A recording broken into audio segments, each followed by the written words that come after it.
پاکستان کی مشہور شخصیات کو اعلیٰ ترین سول ایوارڈز 2023 سے نوازا جا رہا ہے۔ پاکستان اپنے وجود میں آنے کے 77ویں سال میں داخل ہو رہا ہے، اور اگرچہ ہم نے زندگی میں بہت کچھ نہیں کیا، لیکن کچھ لوگوں نے اپنے اپنے علاقوں میں اچھی کارکردگی کا مظاہرہ کیا ہے، اور حکومت ہر سال ایسے افراد کو اعزاز سے نوازتی ہے۔ پاکستان ہر سال مختلف شعبوں میں نمایاں کارکردگی کا مظاہرہ کرنے والے افراد کو سویلین ایوارڈ سے نوازتا ہے۔ ہمارے پاس اب ان افراد کی فہرست ہے جنہوں نے فن اور ثقافت میں سویلین ایوارڈز حاصل کیے ہیں۔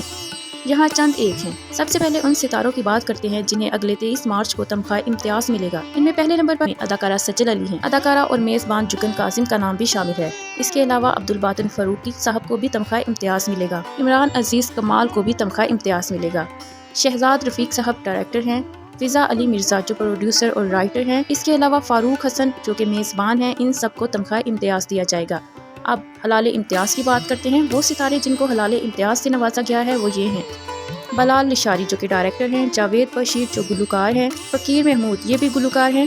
صدر صاحب کا پرائڈ آف پرفارمنس اس سال شازیہ منظور صاحبہ کو ملے گا جو کہ گلوکارہ ہیں۔ مائی دھائی گلوکارہ کو ملے گا۔